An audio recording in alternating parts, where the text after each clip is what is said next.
AITA for not splitting the surprise Thanksgiving bill. So, this year, my father-in-law Phil suggested that we host Thanksgiving.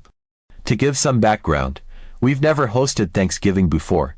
In fact, we've never even spent Thanksgiving with my in-laws because we live in a different state and have always had our own little family traditions here. But this year was different. My husband and I recently moved to a new house in a new state, which conveniently places us right between Phil and my brother-in-law Bill's family.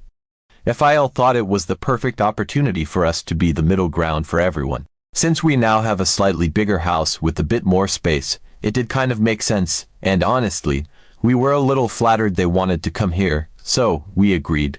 What could go wrong? Fast forward to the planning phase, the head count ended up being 12 people in total. Me, my husband, our two kids, Phil, Mill, my Bill and his wife, their two kids, and my other brother-in-law, the unmarried one, and his girlfriend. Not a massive group, but definitely the largest I'd ever cooked for. We were already feeling a little nervous about hosting such a big gathering, but Phil was super insistent that it would be fine, and he assured us that everyone would pitch in. We'll all work together, he said. You don't need to worry about a thing. So, I started asking everyone what dishes they'd like to bring or help prepare, thinking it would be a collaborative effort. That's when things started to get interesting. Phil and Mill announced that they wanted to make 8 casseroles. Yes, you read that right, 8 casseroles. Apparently, these are family tradition dishes that absolutely had to be on the table or Thanksgiving would be ruined. I suggested we could maybe pare it down to, 3 or 4 casseroles, especially since our kitchen is not exactly massive, and we'd already planned to make green beans, mashed potatoes, and of course, the turkey. But no, they were adamant. Everyone will be so disappointed if we don't have them all, Mill said, with this kind of sad, guilt-inducing tone that made me feel like I was already ruining the holiday. So, I caved. Now, let me paint you a picture of the casserole situation. It wasn't like they had some streamlined, efficient game plan. Oh no. Each casserole required its own insane list of ingredients, most of which they didn't bring with them. I mean, they brought some stuff, but they kept realizing they'd forgotten things and would ask if we had random ingredients like Worcestershire sauce, smoked paprika, or heavy cream. And of course, they also wanted to use our butter and seasonings because it's just easier. Which, fine, I get it, it's Thanksgiving. But then Phil started making these little passive-aggressive comments about how much they had spent on the ingredients they did bring, which made me feel like I was hosting an event where they were doing me some huge favor. And I'm just standing there like, you insisted on making 8 casseroles. No one asked for this. Meanwhile, Phil kept making these random trips to the store and coming back with the most bizarre stuff. Like, at one point, he bought a whole pineapple peeler because he decided he wanted to make some kind of pineapple dessert that he never ended up making. He also bought stuff for caramel apples completely out of nowhere, which was weird because nobody asked for or even mentioned caramel apples. Half the stuff he bought didn't get used, and I have no idea what his thought process was. I think he just panicked every time he walked into the store and grabbed things he thought felt festive. Now, let's talk about the actual cooking. My kitchen, while functional, is not equipped to handle 8 casseroles, a turkey, green beans, mashed potatoes, pies, and whatever else people randomly decided to contribute. There were pots and pans and casserole dishes everywhere. Phil and Mill kept trying to direct traffic like they were Gordon Ramsay in Hell's Kitchen, barking out instructions to everyone and insisting that things had to be done their way. Every time I tried to offer help or suggest an alternative, Phil would give me this look like, "Sweetie, I know what I'm doing." At one point, I watched him use my good kitchen scissors to cut open a package of raw bacon, and I swear I almost had a stroke. On top of that, my Bill's wife, who is lovely but super high maintenance, decided she needed to make some kind of special cranberry sauce because she doesn't like the canned stuff. Which is fine, except she took up an entire counter with her cranberry station and kept asking if we had things like orange zest, fresh ginger, and a microplane. Lady, I don't even know what a microplane is. Meanwhile, her two kids were running around the house screaming and chasing each other while my 14-year-old son, who has ASD, was trying to block them out with noise-canceling headphones. My 17-year-old daughter, bless her heart, was trying to referee the chaos, but even she was starting to lose her patience. By the time the turkey was finally in the oven, I was ready to curl up in a corner with a bottle of wine and cry. But the drama didn't stop there. While Phil and Mill were laser-focused on their casserole mission, they kept reminding me about how important it was that the turkey was done just right. Phil made a big show of checking the oven every 20 minutes, even though I had a meat thermometer and had it under control. "You don't want to dry it out," he kept saying, as if I hadn't cooked a turkey before in my life. Finally, after what felt like an eternity, dinner was ready. The table was completely overloaded with food. I mean, there was no room for drinks or even plates because we had 8 casseroles, a massive turkey, mashed potatoes, green beans, cranberry sauce, rolls, and pies. Everyone sat down, and for about 30 seconds, there was silence as people started digging in. Then Phil leaned back in his chair and said, "Well, the turkey's a little dry, but at least the casseroles turned out great." I thought my husband was going to flip the table. After dinner, everyone just kind of scattered, leaving me and my husband to deal with the aftermath. The kitchen looked like a war zone. There were dirty dishes stacked so high I couldn't see the sink. Half the casseroles were barely touched because there was so much food, and everyone was already full by the time they got to them. And Phil kept wandering around saying things like, "Well, we'll have leftovers for days." As if we were the ones who wanted all those casseroles in the first place. After the chaotic whirlwind that was hosting Thanksgiving, I thought I'd seen it all. The 8 casseroles, the mountain of dirty dishes, Phil's random pineapple peeler and caramel apple ingredients, it all felt like something straight out of a sitcom. But as the evening wound down and everyone began saying their goodbyes, I realized that the chaos wasn't over yet. Oh no, there was one final plot twist waiting to unfold, and it was, in many ways, the most baffling part of the entire day. It all started as we were cleaning up the aftermath of the Thanksgiving feast. I was in the kitchen, elbow deep in soapy water, trying to scrub mashed potatoes off a casserole dish that, to my knowledge, had never even been used during the meal. My husband was helping pack up leftovers with Mill, and Phil was lingering around the living room, chatting with the guests who were still hanging out. Everyone seemed full, happy, and most importantly ready to leave. Except, as one of my brothers-in-law, the married one with kids, was getting ready to head out, he casually pulled my husband and my other BL, the unmarried one, aside for what I assumed was a quick goodbye. I wasn't really paying attention at first. I was in the kitchen, elbow deep in the aftermath of Thanksgiving, trying to tackle the endless sea of dishes while simultaneously discovering new horrors left behind by the meal. Someone, for reasons beyond my understanding, had managed to spill gravy in my silverware drawer. Gravy in the drawer. I was muttering to myself about how that even happened when I heard my husband's voice from the other room. It wasn't just his voice, it was that tone. The tone that means something absolutely ridiculous has just been said. "Wait, what?"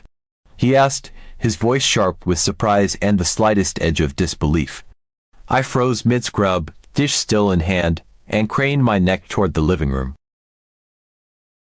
There he was, standing near the couch, eyebrows raised and his mouth slightly open, as though someone had just informed him that aliens were real, and they were planning on taking the leftovers with them. His expression was so stunned, so genuinely taken aback, that for a moment I thought I'd misheard.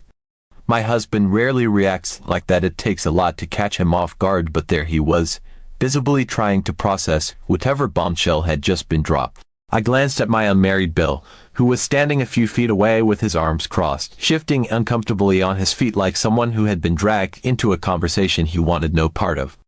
Whatever this was, it wasn't your typical post-Thanksgiving chit-chat. I walked a little closer, trying to stay unobtrusive, and then I heard it. Bill number 1 had just brought up the idea of splitting the bill for Thanksgiving. Not casually, not as an offhand comment, but as a fully formed suggestion. He was explaining that, because hosting and groceries were so expensive, it only seemed fair for him, my husband, and their younger brother, the unmarried Bill, to share the costs evenly.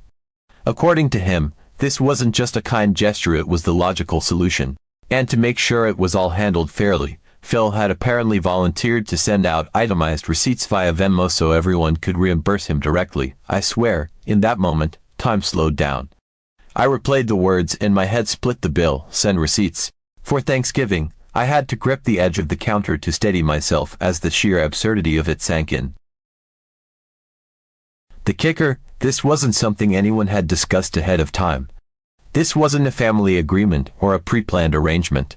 It was casually dropped into the conversation at the end of the night, when everyone was stuffed, tired, and ready to head home, as if it were the most normal thing in the world. My husband's face said it all. This was not, in any way, normal. And then, as if things couldn't get any weirder, I realized that Bill number 1 genuinely thought he was being helpful. He seemed to believe he was doing us a favor by suggesting this, like it was a benevolent gesture to ease the burden on my husband and me after a long day of hosting. He even mentioned that, since he hadn't brought a dish because of his long travel and late arrival, he felt it was only right to contribute financially instead. It took me a moment to realize that he had absolutely no idea this was all Phile's idea. He genuinely thought this was to help us out, not to line Phile's pockets or compensate him for expenses that, frankly, nobody asked him to incur in the first place. The more I thought about it, the more absurd it became. Phil hadn't hosted. He hadn't bought the turkey, or the pies, or the mashed potatoes. He hadn't paid for the drinks or the desserts, and he certainly hadn't lifted a finger to clean up the mountain of chaos he left behind in my kitchen. He had, however, insisted on 8 casseroles and gone on several unnecessary store runs, returning with random items like caramel apple ingredients and that ridiculous pineapple peeler.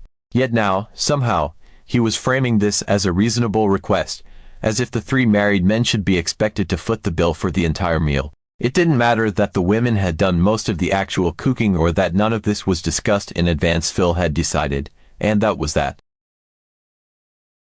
My husband didn't know what to say. He just stood there, blinking, caught between the sheer audacity of what was being asked and the awkwardness of trying to handle this without causing a scene.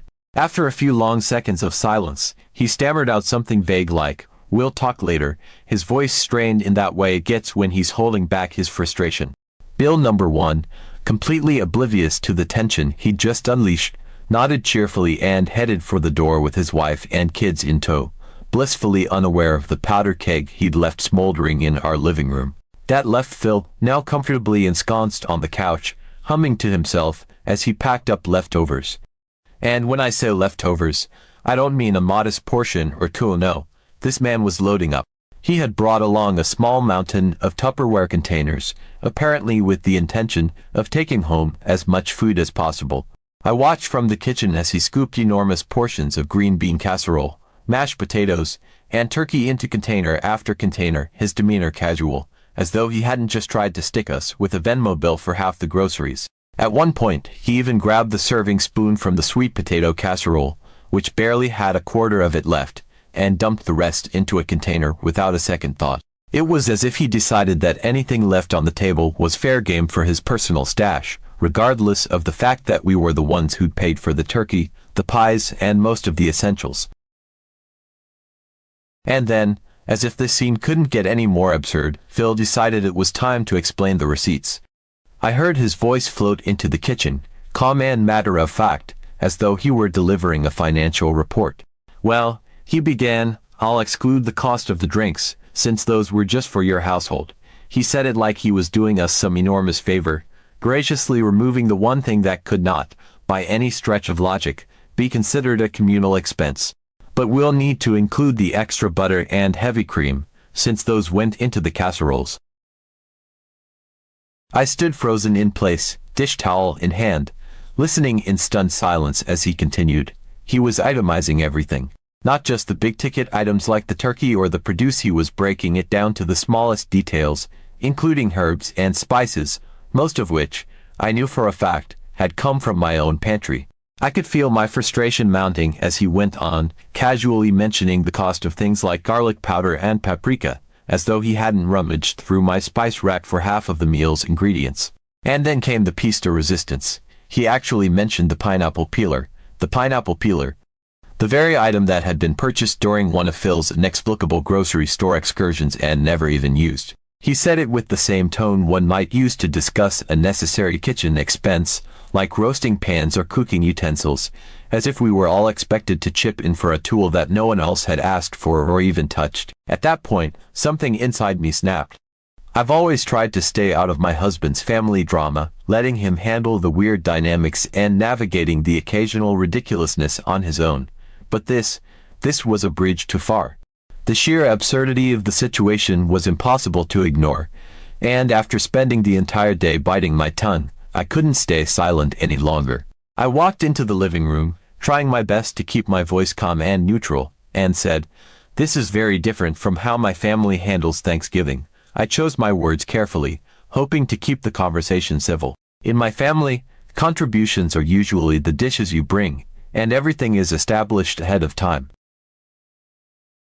I thought I was being fair.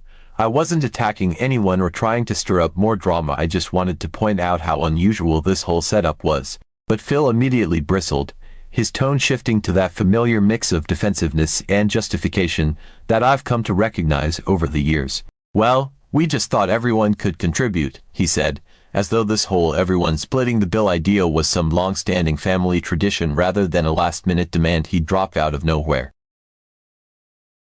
I took a deep breath, trying to stay patient, and pointed out the obvious flaw in his logic. "If everyone is supposed to contribute," I said, "shouldn't that include all the people who ate at the table, not just the 3 married men splitting the costs?" I gestured toward the now empty dining room, where the rest of the family had enjoyed the meal without a single mention of splitting expenses. "And if we're going to go down this road," I added, "shouldn't the women who actually cooked most of the food get a say in how this is handled?" Phil kept doubling down, muttering something about how expensive groceries are these days, as if he hadn't been the one insisting on 8 casseroles and buying random things like caramel apple ingredients. I could tell my husband was trying to defuse the situation, but it was so awkward. Phil was conveniently nowhere to be found during this conversation, and the unmarried Bill was standing in the corner looking like he wished he could disappear into the floor. Eventually, Phil packed up his Tupperware and left, saying he'd send out the receipts in the morning. My husband and I just stood there in silence, too stunned to even process what had just happened. When the house was finally empty, my husband sat down at the table, looked at me, and said, "What the hell was that?" I didn't have an answer. I mean, I've seen some wild family dynamics in my time, but this was a new level of ridiculous. Update. The next morning, the fallout from Thanksgiving truly began. True to his word, Phil sent out the receipts bright and early, as if the entire family was waiting on tenterhooks to see the grand financial breakdown of the previous day's chaos. My husband, still groggy and nursing his first cup of coffee, opened the email on his phone and immediately let out a low groan. I didn't even need to ask what it was. I knew. This was the infamous Venmo bill we'd been dreading, the one Phil had teased with his late-night leftovers commentary about butter, cream, and pineapples. The receipts were as detailed and absurd as I'd feared. They included everything. Every single ingredient for the 8 casseroles, down to the spices that had clearly come from my pantry. Phil had somehow even managed to list individual items from his bizarre grocery trips, things like the pineapple peeler, which had gone untouched, and the caramel apple supplies that sat unused on my counter. True to his word, he'd left out the drinks, magnanimously excluding the cost of the wine we'd bought specifically for the meal. But that tiny concession did little to make the rest of it any less infuriating. The total amount was jaw-dropping. Somehow, Phil had managed to rack up a bill that rivaled the GDP of a small country, all in the name of Thanksgiving. My husband stared at the list for a few moments, quietly processing the sheer audacity of it, before shaking his head and pulling out his phone. Without even discussing it with me, though he already knew exactly how I felt, he called his brothers to put an immediate stop to this nonsense. The first call was to Bill number 1, the married one who had unknowingly walked into this mess with his cheerful suggestion of splitting costs. My husband explained the situation to him, starting with the fact that Phil was the one driving this whole split-the-bill idea, and not some altruistic gesture to help us out. According to my husband, Bill number 1 was mortified when he realized what had actually happened. He had honestly believed that he was pitching in to help us cover hosting expenses, not subsidizing FIL's casserole crusade. The poor guy was caught completely off guard and immediately apologized for even bringing it up the night before. He promised not to send a dime, which was a relief, but it also left me feeling a little bad for him. He'd been used as an unwitting pawn in Phil's ridiculous game, and now he was stuck dealing with the fallout too. The second call was to the unmarried Bill, who had been the most visibly uncomfortable during the previous night's discussion. My husband didn't even get halfway through explaining the situation before Bill number 2 started laughing. Apparently, he had already decided he wasn't paying a single cent. He thought the whole thing was so ridiculous that he hadn't taken it seriously to begin with. He even joked about how he was tempted to ask Phil to reimburse him for the gas money he spent driving to our house. It was a small moment of levity in an otherwise infuriating situation, but at least we knew we had his support. With his brothers firmly on the same page, my husband sent a polite but firm reply to FIL's email, making it clear that no one would be paying the requested reimbursements. He didn't go into too much detail, just a short note about how hosting is a shared effort, and any contributions to the meal should have been discussed ahead of time. I could tell he was trying to walk the fine line between standing up for himself and avoiding an all-out family feud, but I knew it was only a matter of time before Phil responded. For the rest of the day, we waited. Every time my husband's phone buzzed, we both tensed up, expecting a passive-aggressive email or a guilt-laden text message from Phil, but surprisingly, nothing came. It was almost eerie. Phil wasn't exactly the type to let things go quietly, so his silence felt more like the calm before the storm than a genuine resolution.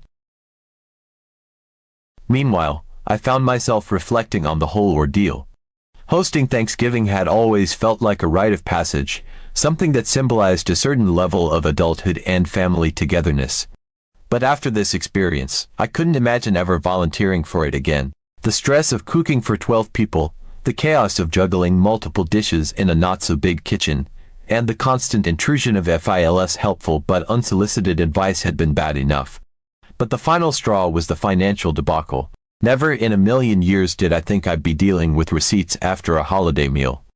It felt so transactional, so cold, and so completely opposite of the warm, familial spirit Thanksgiving was supposed to represent. The worst part was knowing that this was just par for the course with my in-laws. FIL had a way of bulldozing over boundaries, framing his decisions as though they were in everyone's best interest while leaving a trail of awkwardness and resentment in his wake. And somehow, he always managed to avoid taking responsibility for it. If you confronted him directly, he'd either act like you were overreacting or spin the situation to make himself the victim. It was a lose-lose scenario, and I could already see the writing on the wall for future holidays. But as I stood in my now-clean kitchen, looking out over the remaining leftovers Phil hadn't packed up, I made a decision. I was done. Hosting Thanksgiving, dealing with the endless drama, trying to navigate my in-laws' bizarre family dynamics, it wasn't worth it. Next year, we'd keep things simple. Maybe we'd go out to a restaurant, or maybe we'd stay home with a frozen pizza and a movie. Whatever we did, it wouldn't involve casseroles, receipts, or FIL's unsolicited advice. It would just be us, enjoying a peaceful holiday without the weight of expectations or the threat of financial breakdowns hanging over our heads. For now, though, I was content to let my husband handle the rest. It was his family, after all, and he was more than capable of dealing with FIL's antics. As for me, I poured myself a glass of wine, grabbed a slice of pie, and sat down at the dining table, silently congratulating myself on surviving what would undoubtedly go down as the most ridiculous Thanksgiving in family history.